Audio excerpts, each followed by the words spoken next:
How's it going, everybody? This is Dave, Shivers316, as some of you might know me, from Fandroid.com, and today I'm going to be doing a review on the leaked Hero ROM for the G1.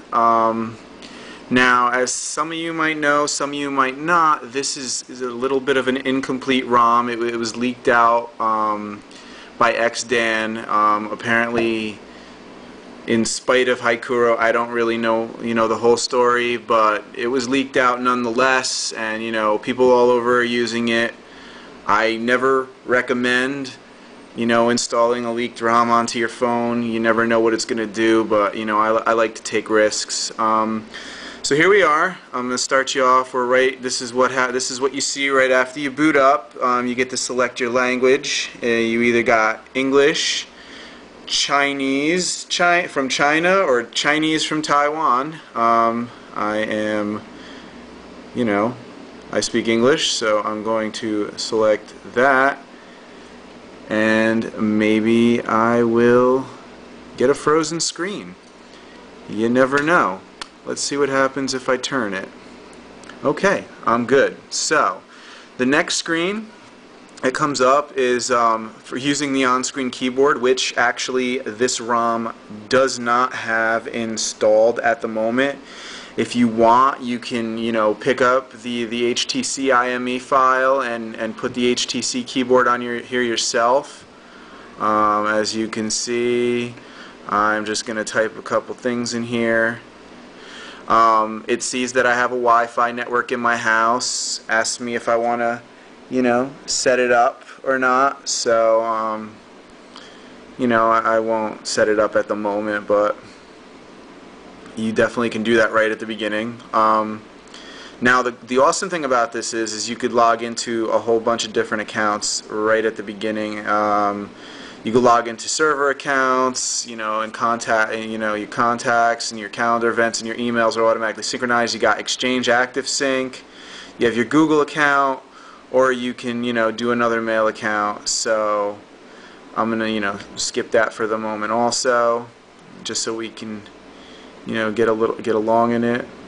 Then they have a bunch of tutorials. Now the tutorials, the great thing about that, I'll show you the first one, is that they give you a little hint into maybe what we can look forward to in some of these builds.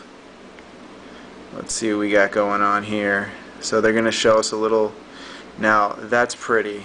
If you can see that's what basically the future of this phone holds, and it's pretty damn gorgeous if you ask me, and I'm pretty excited about what's going on here.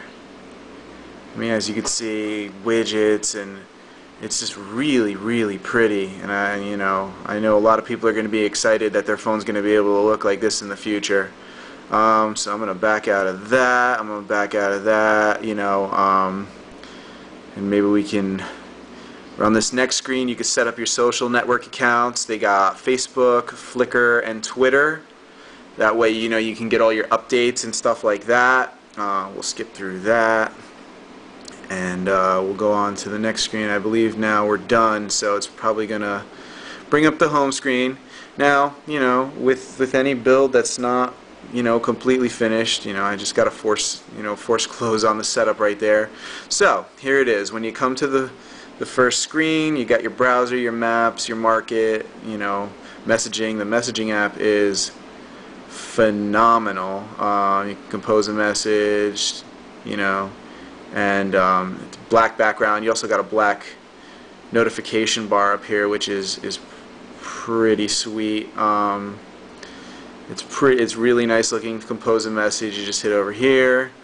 We'll go back. You got the Google search, of course, like always. The regular clock widget.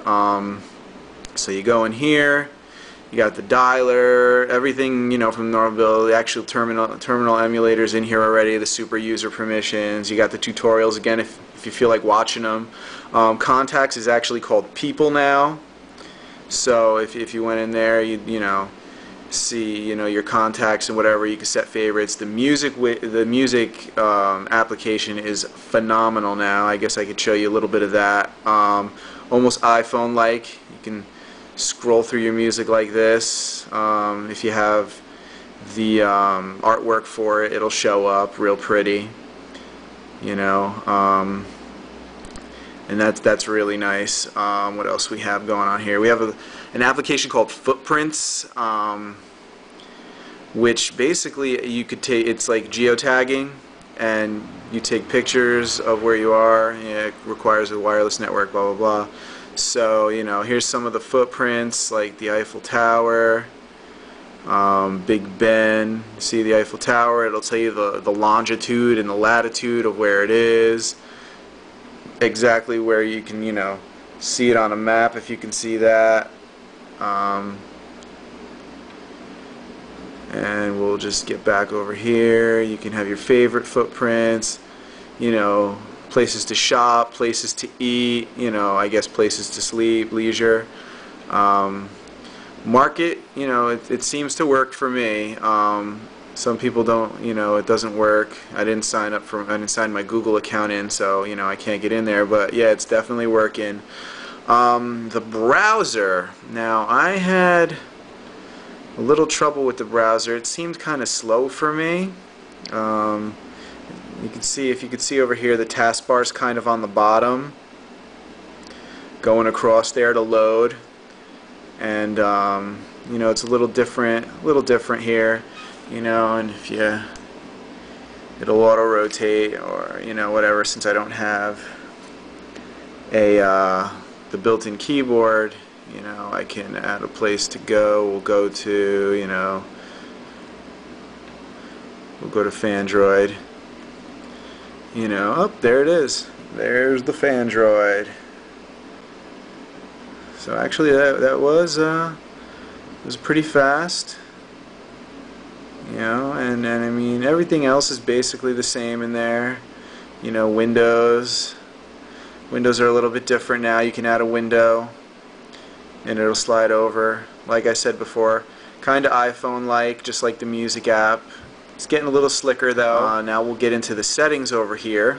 There's a new thing up here called Personalize, where you can choose a lifestyle or set wallpapers and default ringtones. However, when I click on it, it goes into this section. When I click on something like Lifestyles, I do get a force close. So it goes back to that. Wireless controls works though. You know, set up your Wi-Fi, your Bluetooth, your mobile networks, mobile network sharing. You know what that means. Here, let's go back in there and get you a little bit more excited. You can share, unable to turn on right now, incomplete build. You know, your call settings, sound and display. You can go back into here, you know, and set up your social networks, the Facebook, the Flickr, and Twitter. And you got security, you know, handle your applications. Now, on a fresh boot, after a wipe with this, I'm getting 30 megabytes of space. I mean, I was guessing that this would take up a lot of space. It is a rather large file. Locale and text, you know, comes up in Chinese. I'm guessing these are the on-screen keyboard settings, but it's not really working. If we go to the About phone, you can see status, legal information, the system tutorials there. Model number is HTC Hero, and baseband version, the kernel, the build number is Hero Generic, software version is 1.0.0.A6288. Now this one that I picked up, this particular version of it, is apparently beta 2.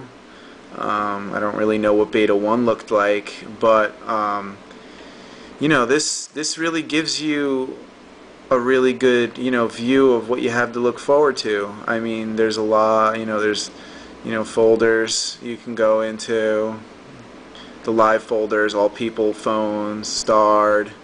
But yeah, I would get pretty excited because there's a lot of good stuff to come. And you know, I'm sure it'll be coming soon. Haikuru is still working on it, And you know, just be patient. Like I said before, you can install this if you want. I'm not going to tell you where to get it. I'm not going to tell you that you should install it. And if you do install it and you brick your phone, it's not my fault. So, you know, don't be sending me emails. Don't be sending Fandroid emails saying, you know, Shivers316 told me to install the Hero ROM and my phone is bricked now. What are you going to do about it? Because, you know, I am not liable for whatever happens to your phone. But yeah, that's about it. If you find it and you like it, I hope you enjoy it. I hope this little view into the world of the Hero ROM was a little bit educational and exciting for you. And, you know, we'll see you soon. Thanks.